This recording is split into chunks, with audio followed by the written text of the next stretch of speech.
Hello વિદ્યાર્થી મિત્રો, welcome to શાહની એજ્યુકેશન।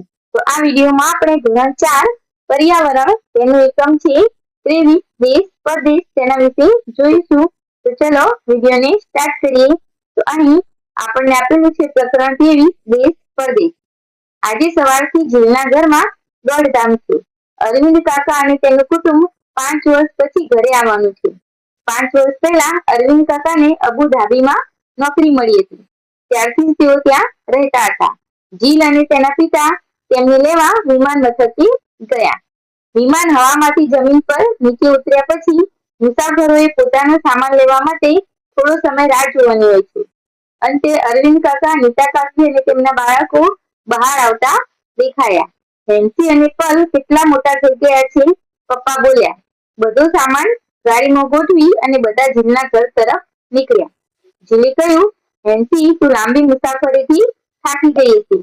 પપ્પા કહેતા હતા કે અબુધાબી ભારતથી ખૂબ જ દૂર છે। હેન્સીએ કહ્યું, અરે ના, અમે બિલકુલ થાક્યા નથી। અબુધાબી ભલે ભારતથી દૂર છે, પણ વિમાનથી આવતા માત્ર 2 કલાક જ લાગ્યા। વિમાન ખૂબ જ ઝડપથી ઉડે છે। જીલ આશ્ચર્યમાં હતી। જ્યારે તે શાળામાંથી દિલ્હીના પ્રવાસે ગઈ હતી ત્યારે તેને ટ્રેનમાં 20 કલાક લાગ્યા હતા, પરંતુ નકશામાં જુનાગઢ અને દિલ્હી ખૂબ જ નજીક લાગે છે। જીલ, હેન્સી અને પલે વિમાન મથકથી ઘર સુધી ખૂબ જ વાતો કરી। જીલ તેને પ્રવાસમાં કેટલી મજા આવી હતી તે યાદ કરતી હતી। તે ઈચ્છતી હતી હેન્સી તેના અબુધાબીના પ્રવાસ વિશે બધું જ કહે। આગળ છે રેતી રેતી। જીલે પૂછ્યું, તમે વિમાનમાંથી ઘણી બધી રસપ્રદ વસ્તુઓ જોઈ હશે, ખરું ને? હેન્સીએ કહ્યું, મોટા ભાગે અમે વાદળો જોયા, કારણ કે વિમાન ઘણું જ ઊંચે હતું, વાદળો કરતા પણ ઊંચું। તે ખૂબ ઊંચે જાય તે પહેલા અમે જોયું કે તે રેતાળ પ્રદેશ પરથી બદલાયા કરતા હતા, સફેદ, કથ્થાઈ, પીળો, લાલ, કાળો। અમે રેતીના પર્વતો પણ બનેલા જોયા। પલ બોલ્યો, તે રેતીના ધુવા કહેવાય છે। જીલે કહ્યું, મેં રેતી ફક્ત દરિયા કિનારે જોઈ છે। અરવિંદભાઈએ કહ્યું, તો તારે અમારે ત્યાં આવવું જ જોઈએ। અબુધાબીની આજુબાજુના દેશો રણ પ્રદેશમાં આવેલા છે। જો શહેરથી થોડા દૂર જઈએ તો માઇલો સુધી રેતી જ દેખાય, ના વૃક્ષો, ના લીલોતરી, માત્ર રેતી। નીતા કાકીએ કહ્યું, હું ગુજરાતમાં આપણા ઘરની આજુબાજુની ગાઢ લીલોતરી અને ઠંડકના સપના જોયા કરતી હતી। આ બધું ઘણા લાંબા સમય પછી જોઈ હું ખૂબ જ ખુશ થઈ છું। વરસાદ કેવો હોય એ વાત તો હેન્સી અને પલ ભૂલી જ ગયા છે। તમે જાણો છો, રણ પ્રદેશમાં વરસાદ નથી પડતો, ત્યાં પાણી ખૂબ જ કિંમતી છે। ના વરસાદ, ના નદીઓ, ના તળાવો, ના ખાબોચિયા, જમીનની અંદર પણ પાણી હોતું નથી। પલે ઉમેર્યું, પરંતુ રેતીમાં ઘણું બધું તેલ હોય છે, તેથી આ દેશોમાં પેટ્રોલ સરળતાથી મળી રહે છે। અરવિંદ કાકાએ કહ્યું, પેટ્રોલ ખરેખર પાણીથી સસ્તું છે। વાતો કરતા કરતા બધા જીલના ઘરે પહોંચ્યા। હેન્સી અને પલ ઘણા બધા ફળોના વૃક્ષો જોતા જ રહ્યા। કેળા, નાળિયેર, ફણસી, પપૈયા, સોપારી, કેટલા પ્રકારના વૃક્ષો! પલે કહ્યું, અમે ત્યાં ફક્ત એક જ પ્રકારનું વૃક્ષ જોયું છે, ખજૂર, કારણ કે તે એક જ છે જે રણમાં ઉગી શકે છે। કેટલી સુંદર ભેટ સોગાદ અને ફોટોગ્રાફ। બધાને મળ્યા પછી નીતા કાકીએ તેમની બેગ ખોલી। તેઓ બધા માટે ભેટ લાવ્યા હતા, સ્વાદિષ્ટ અને મીઠી મીઠી ખજૂર પણ। પલે જીલને કેટલીક નોટો અને સિક્કાઓ બતાવ્યા। હેન્સીએ સમજાવ્યું કે તેઓ અબુધાબીમાં જે પૈસાનો ઉપયોગ કરે છે તેને દિરહામ કહે છે। તેના પર ત્યાંની સ્થાનિક ભાષા અરબી ભાષામાં કંઈક લખેલું હોય છે। તેઓ જ્યાં રહેતા હતા તે જગ્યાના કેટલાક ફોટોગ્રાફ્સ પણ બતાવ્યા। અરવિંદ કાકાએ જીલને પૃથ્વીનો ગોળો આપ્યો।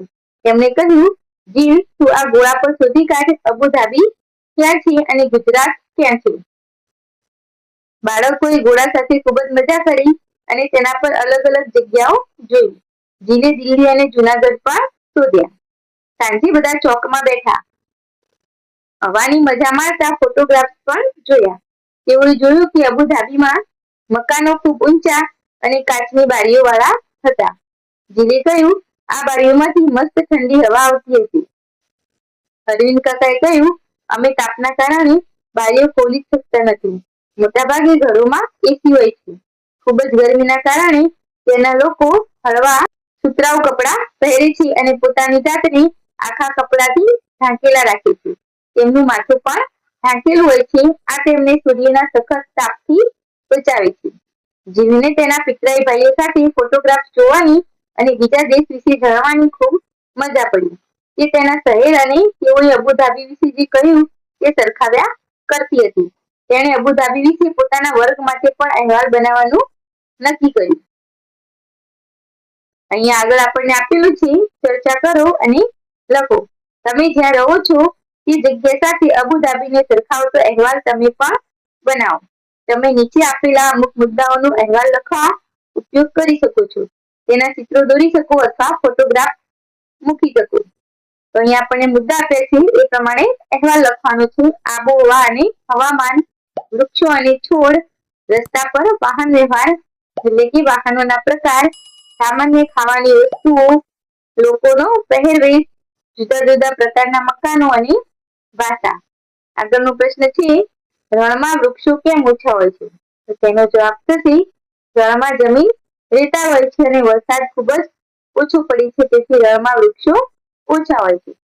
ત્રીજા નંબરનો પ્રશ્ન છે, તમારા કોઈ સગા સંબંધી બીજા દેશમાં રહે છે? જો હા તો ક્યાં? તો હા, મારા મામાનો છોકરો ઓસ્ટ્રેલિયા રહે છે. આગળનો પ્રશ્ન છે, તેઓ ત્યાં કેટલું રહ્યા? તેઓ ત્યાં ભણવા ગયા હતા કે કામ માટે ગયા હતા કે બીજું કોઈ કારણ હતું? તો તે ત્યાં 1 વર્ષથી રહે છે, ત્યાં ભણવા માટે ગયો છે. આગળ છે, આ બધી ચલણી નોટો જો એટલે કે કરન્સી. દરેક નોટના ચિત્રની બાજુમાં આપેલા બોક્સમાં તેની કિંમત લખો. તો આપણને અહીંયા જે ચલણી નોટો આપેલી છે તેની કિંમત બાજુના બોક્સમાં લખવાની છે. તો પહેલી નોટ છે તેની કિંમત છે 5 રૂપિયા. બીજી નોટની કિંમત છે 10 રૂપિયા. ત્રીજી નોટની કિંમત છે 100 રૂપિયા અને ચોથી નોટની કિંમત છે 500 રૂપિયા. આગળ આપેલું છે, આ ચલણ કયા દેશનું છે તમે કેવી રીતે જાણશો? તો આ ચલણ ભારત દેશનું છે. તેના પર ભારતીય રિઝર્વ બેંક લખેલું છે. તેના આધારે જાણી શકાય. આગળનો પ્રશ્ન છે, તમે નોટો પર કોનું ચિત્ર જોઈ શકો છો? તો આપણા રાષ્ટ્રપિતા મહાત્મા ગાંધીનું ચિત્ર જોઈ શકાય છે. આગળનો પ્રશ્ન છે, 10 રૂપિયાની નોટ લો અને ધ્યાનથી અવલોકન કરો. તમે નોટ ઉપર કેટલી ભાષાઓ જોઈ શકો છો? તો નોટ ઉપર કુલ 15 ભાષાઓ જોઈ શકાય છે. નોટ પર આપેલ બેંકનું નામ લખો. તો નોટ પર ભારતીય રિઝર્વ બેંકનું નામ લખેલું છે. હવે આગળ આપેલું છે, સિક્કાઓનું અવલોકન કરો. આગળ પાછળની બાજુઓ મુજબ તેમને જોડો.